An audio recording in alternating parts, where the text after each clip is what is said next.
حمد من وفقه فعرفه وأشكره على تمام النعمة والمنة أشهد أن لا إله إلا الله وحده لا شريك له وأشهد أن نبينا محمدا عبده ورسوله لا نبي بعده اللهم صل وسلم على سيدنا محمد وعلى آله وصحبه ومن تبعهم بإحسان إلى يوم القيامة أما بعد.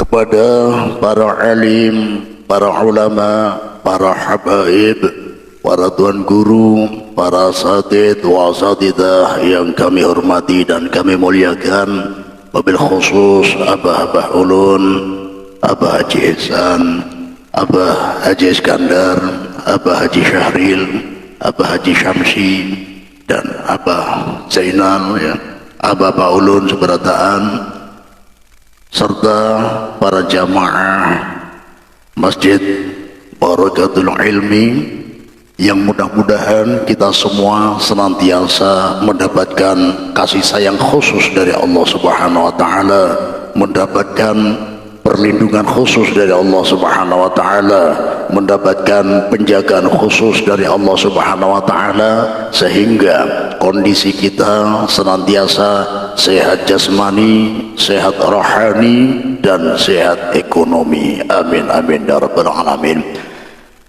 Puji syukur malah senantiasa kita panjatkan dari lubuk hati kita yang paling dalam kehadirat Allah Subhanahu wa taala atas limpahan rahmat, taufik, hidayah dan inayahnya yang diberikan kepada kita semua, yang akhirnya pada kesempatan subuh hari ini kita bisa berkumpul bersama, bermuajah, saling bertatap muka dalam rangka mengkaji ilmu agama demi pendekatan diri kita kepada Allah Subhanahu wa taala. Kita berkumpul dalam kondisi sihah, afiat, tanpa kekurangan sesuatu apapun. Salawat serta salam marilah kita aturkan ke junjungan kita baginda Rasulullah sallallahu alaihi wasallam beserta para keluarganya, para sahabatnya, dan para pengikutnya sampai akhir zaman. Qala al-muallif Al-Imam Abdul Malik Ibn Hisham bin Ayyub rahimahullah ta'ala wa nafa'ana bihi wa bi'ulumihi wa bi'asrarihi fid dharain amin amin ya rabbal alamin. Al-thani, adapun yang kedua itu zikru nadhri Abdul Muttalib dhabha waladi. Al-thani, adapun yang kedua itu zikru nadhri Abdul Muttalib, menerangkan tentang nazarnya Abdul Muttalib dhabha waladihi, pada menyembelih putranya Abdul Muttalib. Karena Abdul Muttalib ibnu Hashim, karena ada siapa Abdul Muttalib ibnu Hashim yang menjadi putranya Sayyid Hashim, fima yas'umuna wallahu a'lam, fima dalam perkara yas'umuna yang menyangka siapa kaum Badamah, wallahu rabban Allah ta'ala maha mengetahui siapa Allah itu, qad nadhara benar-benar pernah bernadar, hina laqiya ketika bertemu siapa Abdul Muttalib man pada min Quraisyin dari orang Quraisy, ma pada perkara laqiya yang bertemu pada ma inda hafri Zamzamah ketika menggali sumur Zamzam. Lain ulida lahu 'asharatu nafar thumma balaghu ma'ahu hatta yamna'uhu la yanharanna ahaduhum lillahi 'indal Ka'bah. Kalau dikaruniakan kepadaku 10 anak dan sudah baligh, maka kemudian mereka mampu menjagaku untuk menggali Ka'bah ketika menggali sumur Zamzam yang telah lama hilang, maka aku akan menyembelih salah satunya untuk Allah, kurban untuk Allah indal Ka'bah, di sisi Ka'bah. Ini kemarin sudah kita bacakan. Falamma tawaffa, maka tatkala sudah terpenuhi siapa banuhu putra-putranya Abdul Muttalib asyratan pada 10, annahum pada sesungguhnya banuhu asyratan itu sayamna'una akan mencegah dari orang-orang yang menghalangi Abdul Muthalib ketika menggali sumur Zam-Zam, dalam artian menjaga, ya. Pada Abdul Muthalib jamaah, maka mengumpulkan si Abdul Muthalib pada Banu Asyratan, thumma akhbara, kemudian mengkhabarkan siapa Abdul Muthalib pada Banu Asyratan binadrihi, dengan nadarnya Abdul Muthalib. Wada'a, dan memanggil siapa Abdul Muthalib pada Banu Asyratan ilal wafai, untuk memenuhi lillahi, untuk Allah, memenuhi, ya, bidzalika, dengan nazar tersebut. Fa'ata'u, maka mereka pun taat, ya. Fa'ata'u, maka taat, patuh siapa Banu Asyratan, 10 anak laki-lakinya pada Abdul Muthalib. Wa qalu, dan berkata siapa Banu Asyratan, kaifa nasna', kaifa, bagaimana, nasma'u, berbuat siapa kami. Qal, menjawab siapa Abdul Muthalib, liyakhudhu, hendaknya mengambil siapa kullu rajulin, setiap individu dari kalian, anak-anakku yang laki-laki, ya, minkum, dari kalian, kidahan, pada suatu wadah, ya. Kitahan, wadah, ini gambarannya, ya, seperti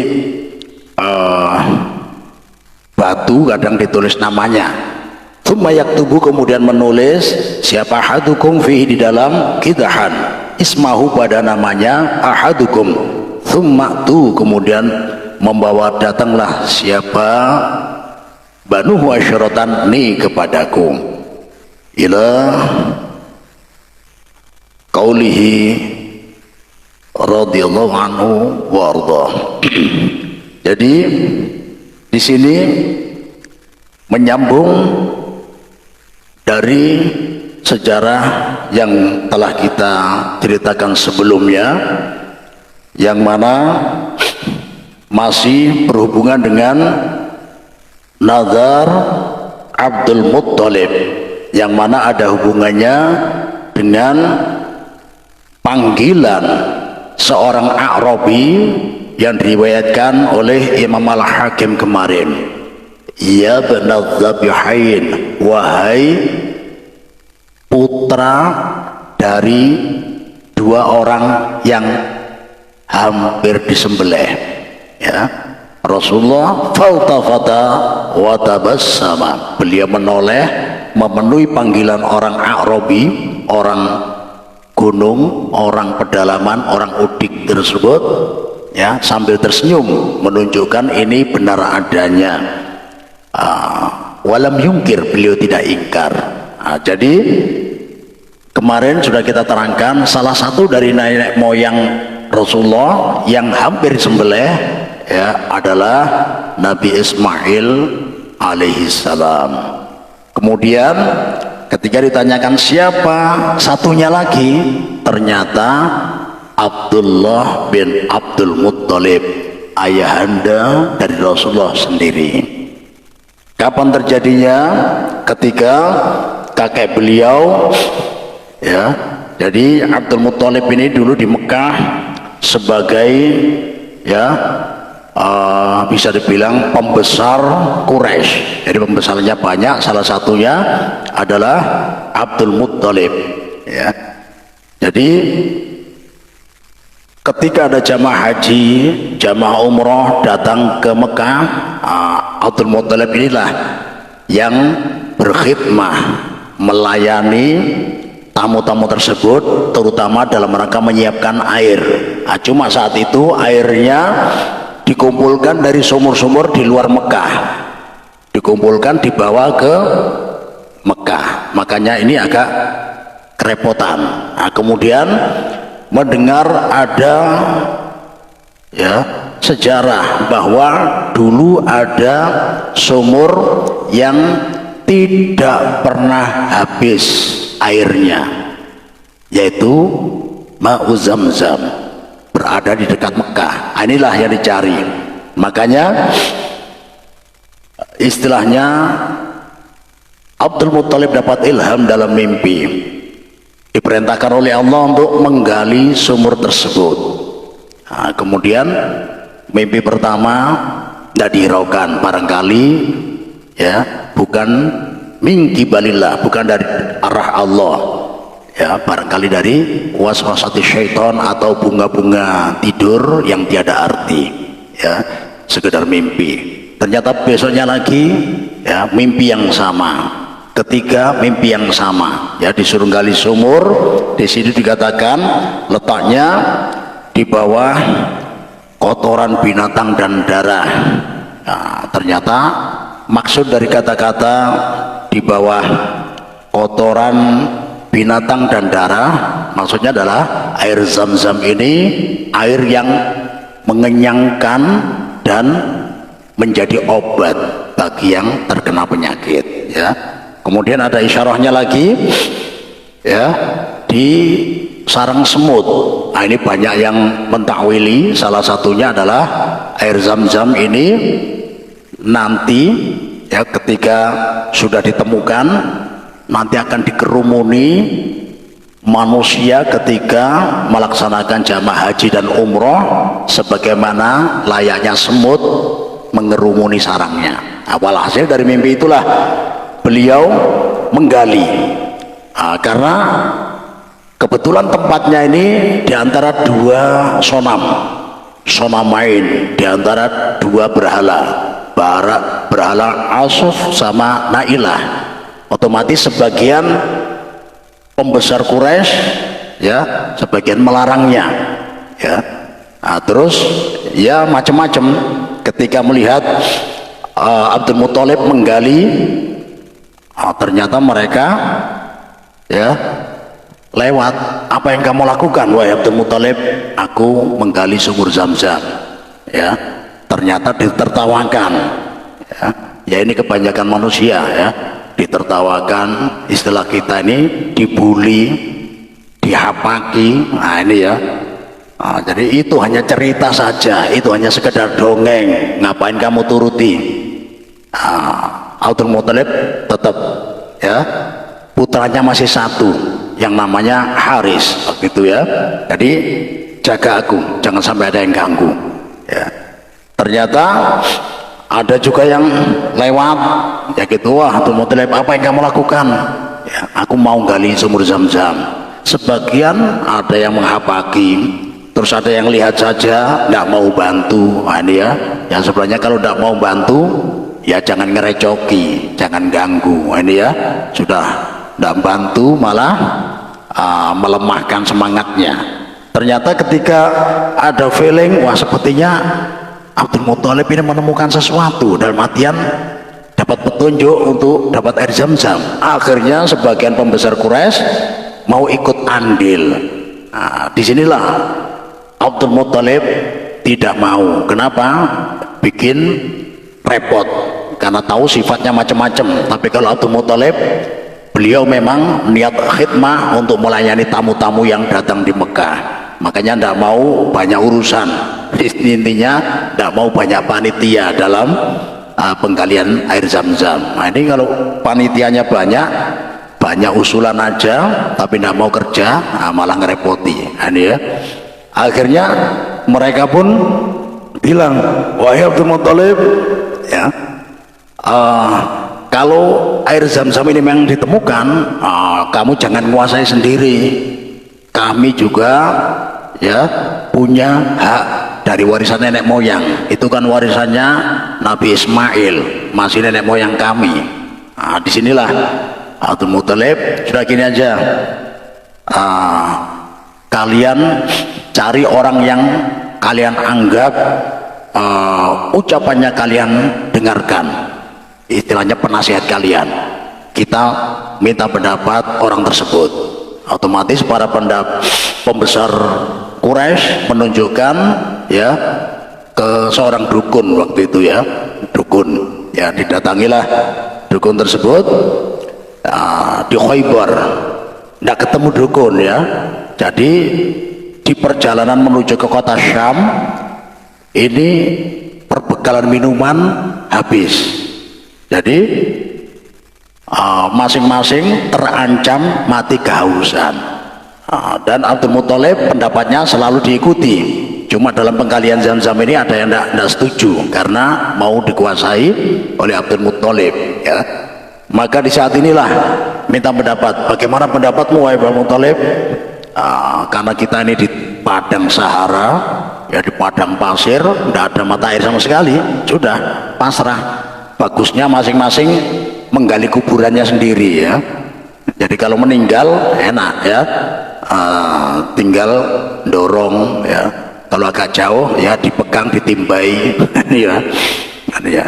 Jadi didorong, ditimbai, ya, ini. Maksudnya apa? Pasrah sekali. Ya, ini. Dan ternyata Abdul Muthalib bilang, tapi ini adalah suatu kelemahan. Kita harus usaha, ya, berpencar, cari air, ya. Ternyata hampir di tengah keputusasaan, Abdul Muthalib kembali ke kendaraan tunggangan beliau. Tiba-tiba di kaki tunggangan beliau, kaki ontanya memancarkan air. Disinilah Abdul Muthalib memanggil semua ketua kabilah, pembesar-pembesar Quraisy, ta'alau, kemarilah, di sini ada mata air. Akhirnya disinilah mengisi airnya, alhamdulillah terselamatkan dari ancaman mati kehausan. Dan di saat itu mereka baru sadar, ya, yang rencana mau ke seorang dukun untuk memutuskan siapa yang berhak menguasai Zam-Zam. Maka perjalanannya tidak dilanjutkan karena mereka sudah sadar kita tidak perlu datangi dukun lagi. Kenapa? Ini kita sudah tahu, kita diambang pintu kematian karena kehausan. Tapi Allah yang punya air menunjukkan kepada Abdul Muthalib. Jadi masalah air Zam-Zam kita serahkan kepada Abdul Muthalib. Di padang Sahara saja Allah memberikan kepada Abdul Muthalib, apalagi air Zam-Zam di Mekah. Abdul Muthalib lah yang berhak mengelola air tersebut. Akhirnya keputusannya diserahkan ke Abdul Muthalib. Cuma ketika mau gali lagi, ada yang bilang, Abdul Muthalib, ya, coba kamu itu, ya, anaknya itu yang banyak gitu loh, ya. Anak cuma satu, ya. Nanti kalau diganggu sama yang lain, direcoki sama yang lain, kerepotan. Di sini, ya, bahasa apa ini? Jengkel. Bahasa Portugisnya itu sangkal hatinya, ya. Jadi agak jengkel, ya. Akhirnya apa? Berdiri di depan Ka'bah berdoa, ya Allah, ya, berdoa dalam bentuk nadar seperti yang dikutip oleh Imam Ibnu Hisham tadi, ya. Ya Allah, kalau engkau memberi kepadaku karunia 10 anak laki-laki, ya, maka aku akan mengkorbankan salah satunya dalam rangka ibadah pendekatan diri kepadamu, ibadah kurban. Ini, ya, di saat itu beliau masih punya anak satu yang bernama Haris, ya. Jadi ternyata lama kelamaan beliau ternyata diberi karunia 10 anak. Jadi 10 anak beliau ini, yang 6 ini tidak menemui masa kerasulannya Nabi Muhammad SAW, ya. Yang 4 menemui. Siapa saja yang tidak menemui? Haris, Dirar, Hijr, Muqaddam, Zubair, Abdullah. Abdullah ini yang menjadi ayahanda Rasulullah SAW. Kemudian yang menemui masa kenabian atau terutusnya Nabi Muhammad sebagai seorang Rasul, seorang utusan, ada 4, ya. Sayyid Hamzah, Sayyid Abbas, ya, paman beliau Abu Thalib, dan Abu Lahab. Ini, ya. Jadi yang Sayyid Hamzah ini sudah pasti menjadi Sayyidus Syuhada, penghulunya orang yang mati syahid. Ini, ya. Al-Abbas, paman beliau yang luar biasa, ya, membantu Rasulullah, diperlihatkan karomah, istilahnya ya mukjizat atau irhas mulai bayi, ya, mulai bayi. Al-Abbas ini sudah tahu, cuma masuk Islamnya nanti, ya, tapi dalam hatinya sudah tahu ketika Rasulullah di ayunan. Al-Abbas ini melihat rembulan, ya, rembulannya loncat-loncat, ya, tidak lama pindah sebelah, ya, ujung timur, tidak lama lagi pindah ke ujung barat. Kok cepat, kok loncat-loncat? Nah, dilihat ternyata di saat itu Rasulullah di ayunan, jari beliau menunjukkan. Nah, ini ya, jadi rembulan ini yang pegang remotnya Rasulullah waktu bayi. Remotnya dipegang Rasulullah, ya, tinggal menunjukkan gini-gini. Dari situlah beliau mantep, ini adalah utusan Allah nantinya, ya, tidak Al-Abbas. Kemudian Abu Lahab ini namanya Abdul Uzza, ini paman Rasulullah yang masuk neraka. Bahkan, ya, kabar Abu Lahab masuk neraka ini ayatnya turun ketika Abu Lahab masih hidup. Nah, jadi ketika Abu Lahab meninggal dunia dan ternyata dalam keadaan kafir, ya, kemudian dijanjikan oleh Allah akan masuk neraka yang apinya lahab, menyala-nyala. Ini menjadi salah satu mukjizat kebenaran firman-Nya Allah Subhanahu wa taala, ya. Sedangkan Abu Thalib di sini ada perbedaan pendapat ulama, ya. Sebagian berpendapat bahwa Abu Thalib meninggal dunia belum sempat masuk Islam, ya. Tapi ada ulama Syafi'iyah yang bernama Imam Ahmad Zaini Dahlan. Beliau mengarang satu kitab yang judulnya Asnal Matolib fi Najati Abi Thalib. Jadi satu kitab, ya, isinya hadis-hadis Rasulullah, asar-asar sahabat yang menunjukkan bahwa Abi Thalib selamat, ya, dalam artian tidak masuk neraka. Kenapa ketika masa hidup tidak mengucapkan syahadat? Salah satu alasannya karena ketika Abu Thalib fi sakratil maut, yang berada sekelilingnya adalah gembong-gembong kafir Quraisy, ya, Abu Lahab sama Abu Jahal, ya, mungkin ada Abu Gosok, ya, abu-abu yang lain, ya, kumpul semua. Jadi beliau, ya, mengucapkan syahadat dalam hati, tidak dilafadzkan.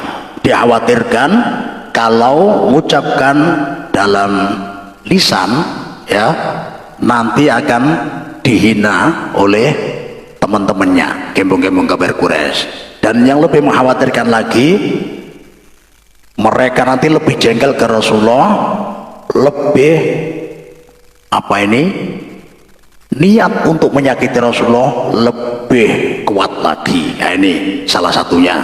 Wallahu a'lam bishawab. Walhasil, kalau kondisi Abu Thalib ini masih dibeda pendapatkan ulama. Walhasil kita punya salah satu wawasan karangan Imam Ahmad Zaini Dahlan yang judulnya Asnal Matolib fi Najati Abi Thalib, ya, tinggi-tingginya harapan dalam keselamatan, dalam menerangkan keselamatan Abu Thalib. Nah, di sini, ya, wallahu a'lam bishawab. Walhasil 10 dari putra Abdul Muthalib, ya, kemudian dikaruniai 6 perempuan, ya, 6 anak bebinian. Yang pertama Sofia, yang kedua Ummu Hakim, yang ketiga Atiqah, yang keempat Umaymah, yang kelima Arwah, yang keenam Bar, ya. Ya, kalau yang Sofia ini ibunya sahabat Zubair bin Awam, ya, sangat pemberani Sofia. Tapi diterangkan di kesempatan yang lain, ya. Walhasil Abdul Muthalib dikaruniai 10 anak laki-laki dan 6 anak perempuan.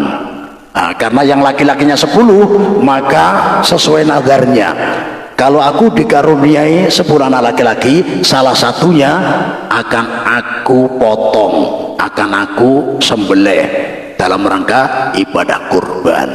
Maka dikumpulkanlah semua putranya, disampaikanlah nadarnya. Kalian siap? Siap. Nah, bagaimana caranya? Nah, kalau orang Quraisy dulu mengundi nasib, caranya macam-macam. Ada yang pakai bulu, ya, bulu, ya, yang agak panjang itu.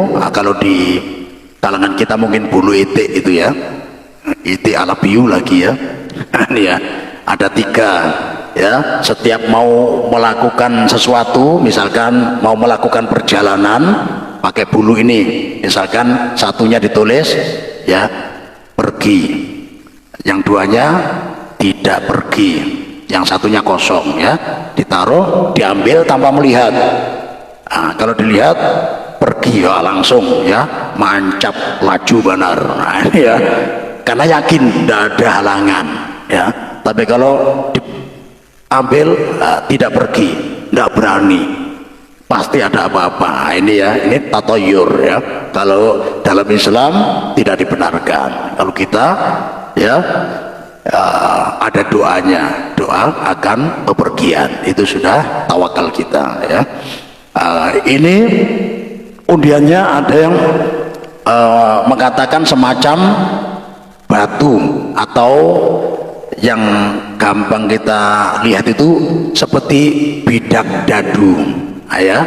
Jadi batunya sudah seperti ini, bidak. Jadi masing-masing anaknya 10 nulis nama masing-masing, nanti serahkan padaku. Harus nama sendiri, ya. Tidak boleh nulis nama saudaranya. Kalau nulis nama saudaranya, berarti dia tidak mau dipotong memang. Ini, ya. Jadi masing-masing bawa batu, nulis namanya, diserahkan ke Abu Thalib, ya. Digoncang, ya, dikocok di dekat patung Hubal, dalam Ka'bah situ, ya. Siapa yang namanya keluar, dialah yang harus dipotong, ya.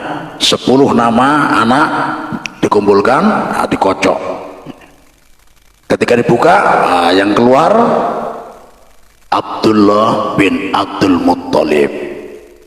Di sini, ya, ternyata Abdul Muthalib, ya, sebagian riwayat yang lain mengatakan bahwa Abdul Muthalib, Abdullah, ayahnya Rasulullah, ini adalah anak yang paling dicintai, paling disayangi oleh Abdul Muthalib, ya. Jadi cuma Abdul Muthalib ini tergolong seorang ayah yang bijaksana. Ini yang perlu kita tiru, ya. Maksudnya apa? Kasih sayang kepada anaknya, terutama kepada Abdullah, ini disembunyikan, tidak ditampakkan ke saudaranya yang lain. Apa alasannya?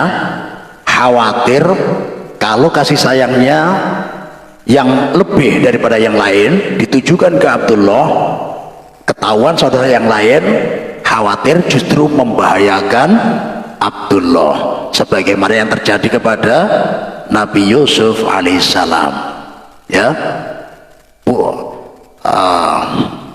Nabi Yakub putranya banyak, tapi kasih sayangnya ke Nabi Yusuf ini tampak, ya, nyolok. Maka justru kasih sayang seperti ini membahayakan Nabi Yusuf, membuat saudara-saudaranya iri dan ingin menghabisi Nabi Yusuf. Untungnya tidak dihabisi, tidak dibunuh, cuma dibuang di sumur. Walhasil ingin menghilangkan, ya, orang yang membuat mereka iri. Ini, ya. Jadi Abdul Muthalib tidak demikian, makanya disimpan sehingga setiap anaknya merasa kasih sayang ayahnya ini sama semua. Ternyata ketika yang harus disembelih adalah Abdullah, disinilah baru muncul.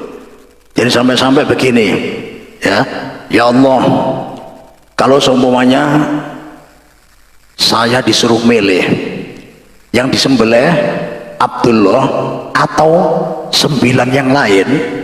Saya lebih milih 9 yang lain, biar Abdullah yang hidup. Ini gambaran saking sayangnya ya, ini sebagai riwayat.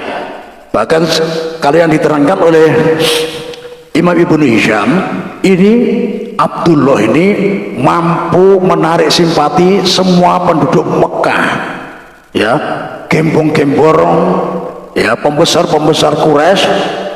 Mereka menganggap Abdullah seperti anaknya sendiri, saking bagusnya perangainya. Jadi ketika Abdul Muttalib mau nyembelih Abdullah, yang ngelarang justru pembesar-pembesar Quraisy. Wahai Abdul Muttalib, apa yang akan kau lakukan? Aku nadar, ya, kalau punya anak 10, salah satunya aku korbankan. Dan ternyata yang keluar Abdullah lah yang harus aku korbankan. Maka mereka semuanya berusaha untuk melarang, ya. Jadi tidak hanya 1-2 orang, tapi hampir seluruh Mekah. Jadi semacam demo, ya. Abdul Muttalib di demo sampai mereka ini bilang, ya, selamatkan Abdullah, jangan engkau sembelih, ya, daripada Abdullah yang kamu sembelih, mendingan anak-anak kami. Bayangkan, anaknya sendiri rela dipakai gantikan posisi Abdullah. Jadi saking sayangnya kepada Abdullah, luar biasa, ya. Akhirnya kebingungan Abdul Muttalib, gimana ini? Apa ini solusinya, jalan keluarnya? Kembali seperti awal, gini aja, kita minta pendapat dukun lagi, ya. Yang kemarin ya belum sempat ketemu, sekarang harus ketemu. Ya sudah, minta pendapat sana, bagaimana?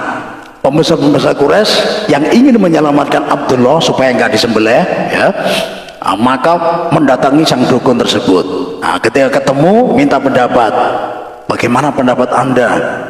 Langsung saja dukunnya tanya, kalau di tempat kalian, kalau ada yang membunuh 1 jiwa, berapa dendanya, diatnya?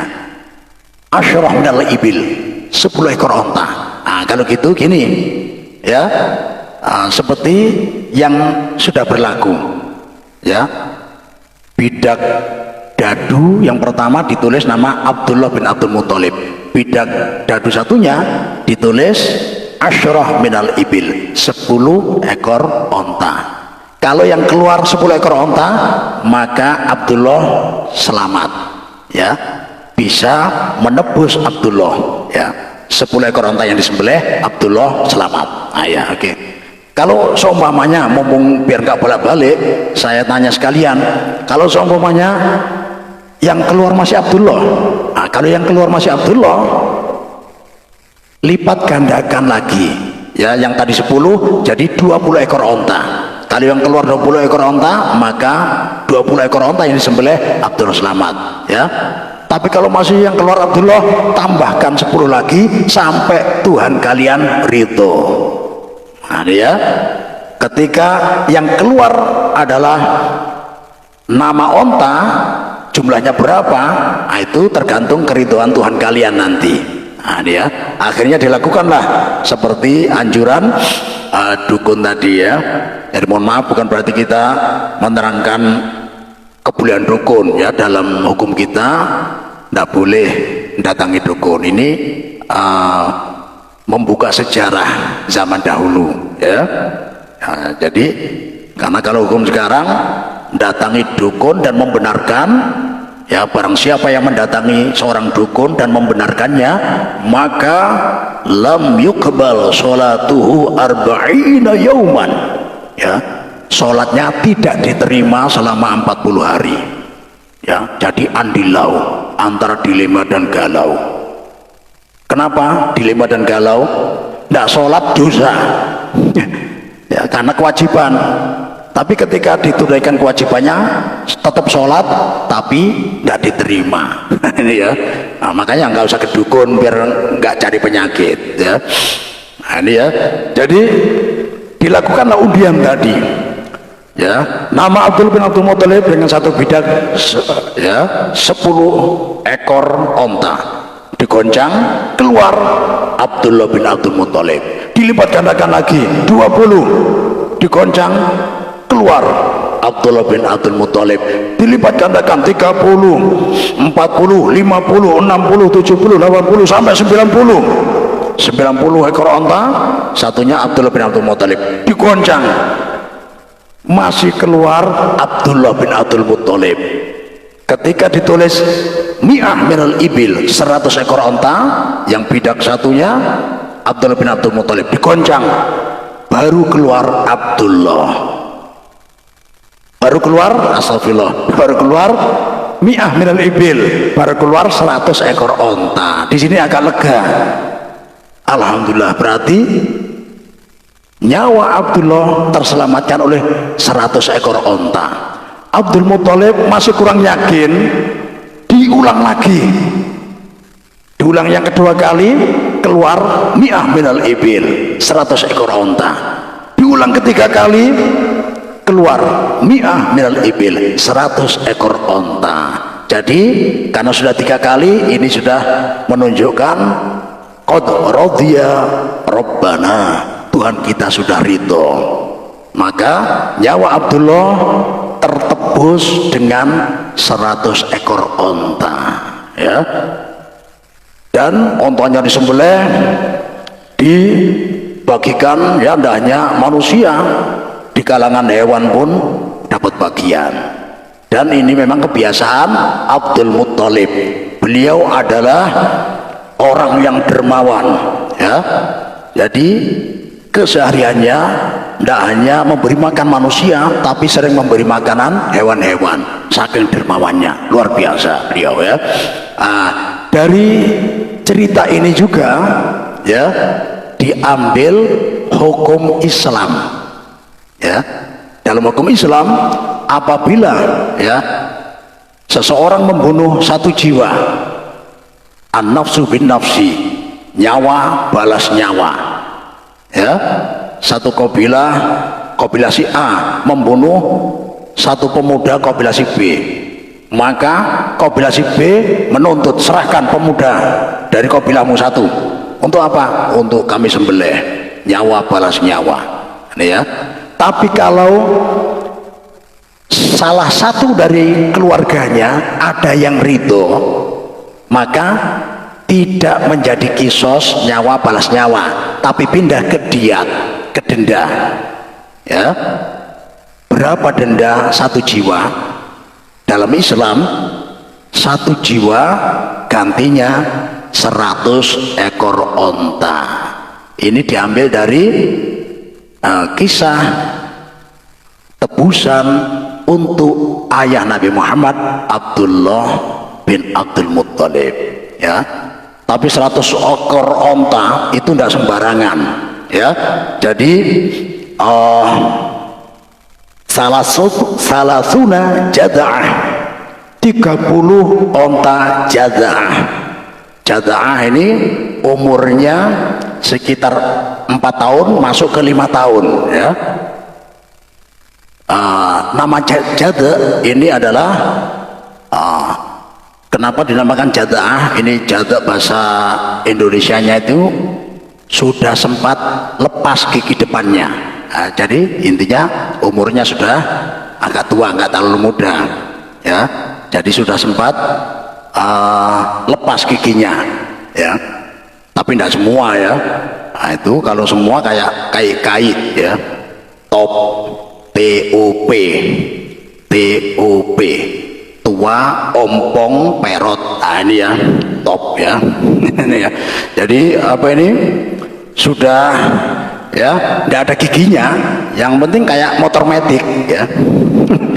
Motor metik, mobil metik yang tidak ada giginya itu, ya. Itu, ya.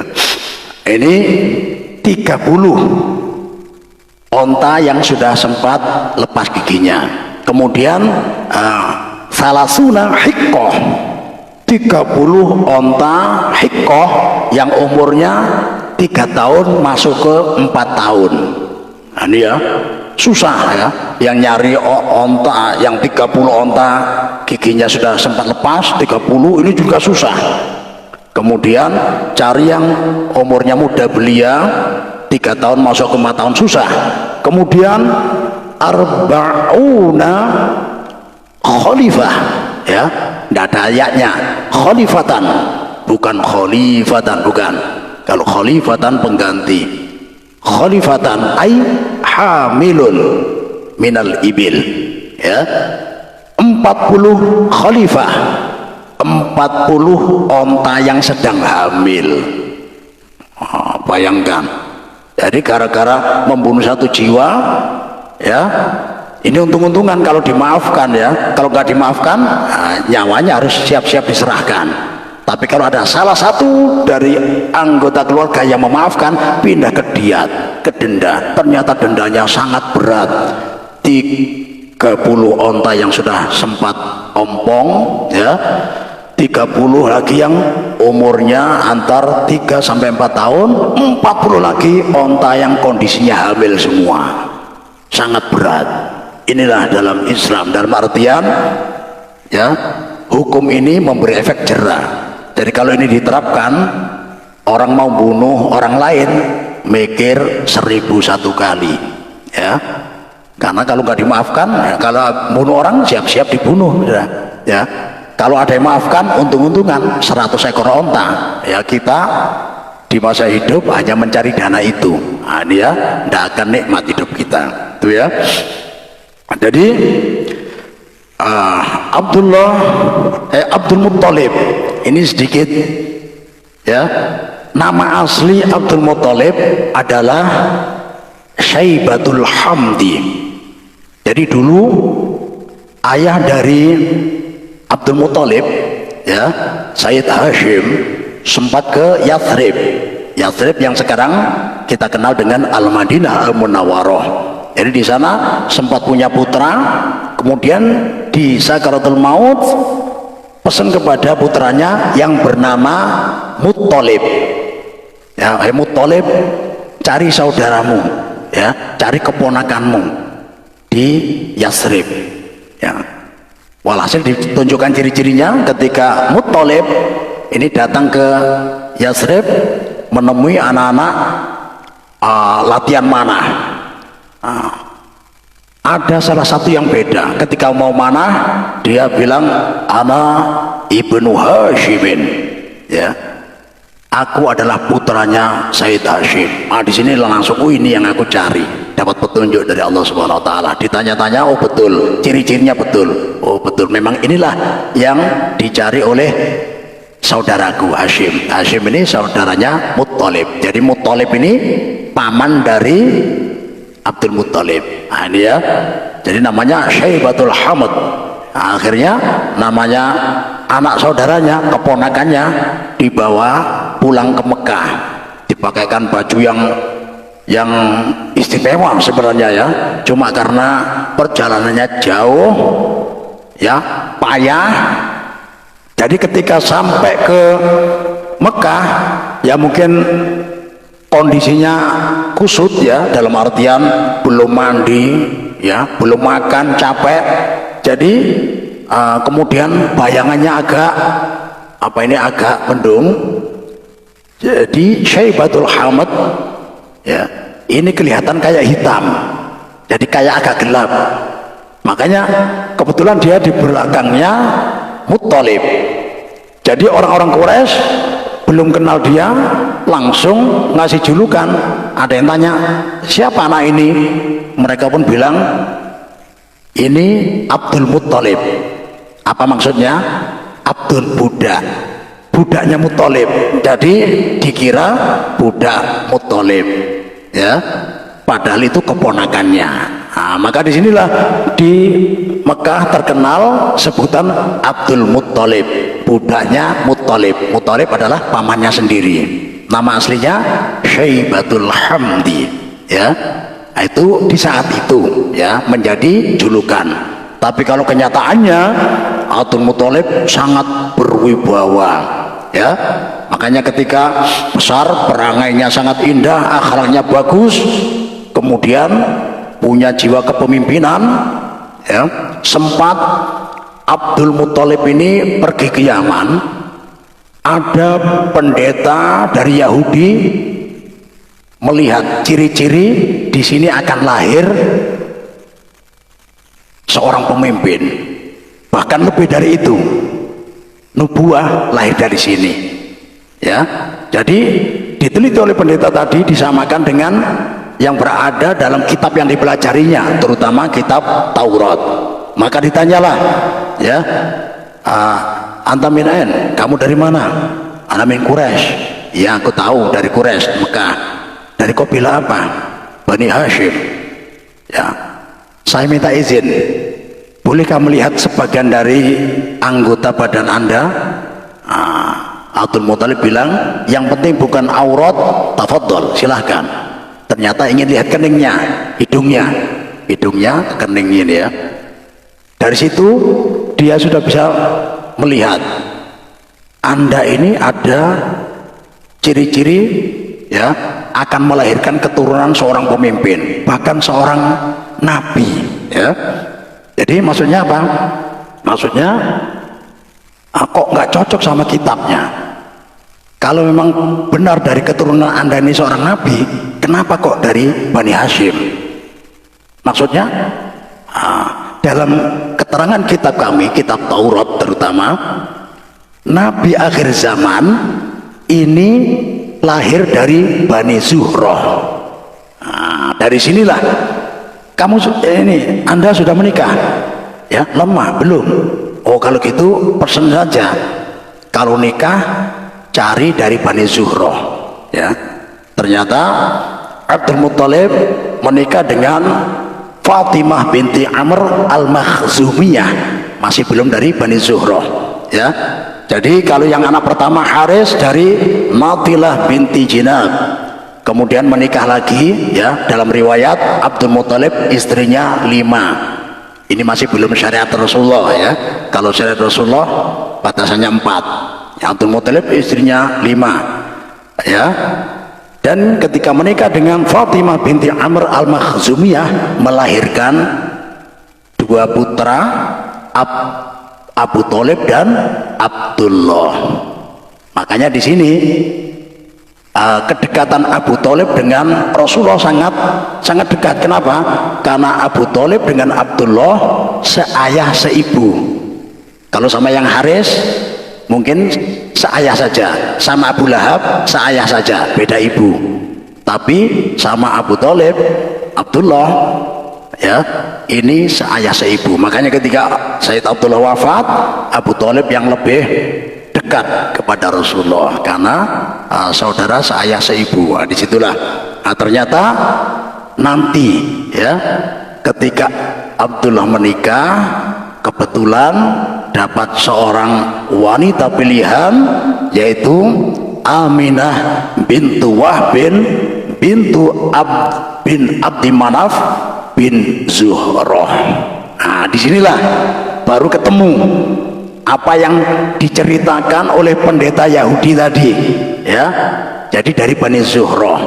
Jadi lahirlah dari Bani Zuhrah ini seorang nabi dari ibunda Aminah, yaitu Rasulullah Shallallahu Alaihi Wasallam.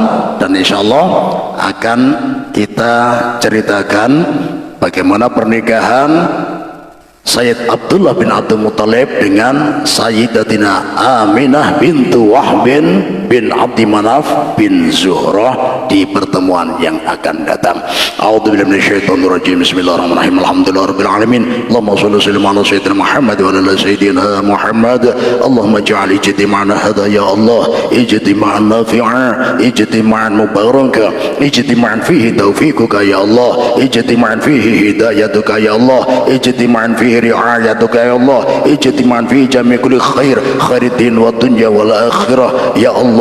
Dengan barakah kajian sirah nabawiyah, mengkaji kehidupan Rasulullah SAW, ya Allah, tumbuhkanlah rasa cinta kami kepada Rasulullah, pantaskanlah kami semua nanti berkumpul dengan Rasulullah di surga yang paling tinggi, surga Al-Firdaus, bersama para sahabat-sahabat yang mulia. Setiap saat engkau mengizinkan untuk memandang wajah manusia yang paling mulia, wajah Rasulullah sallallahu alaihi wasallam, dan karuniakanlah kami semua selama di dunia ini ya Allah untuk sering berkunjung ke Madinah Al-Munawwarah, ke Masjid Nabawi, bersimpuh di Raudhah di samping makam Rasulullah sallallahu alaihi wasallam.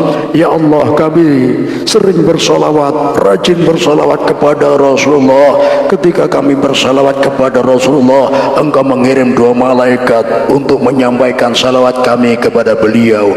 Akan tetapi apabila Engkau menganugerahkan kepada kami bersimpuh di samping makam Nabi, kami bersalawat kepada beliau, beliau menjawab secara langsung, ya Allah,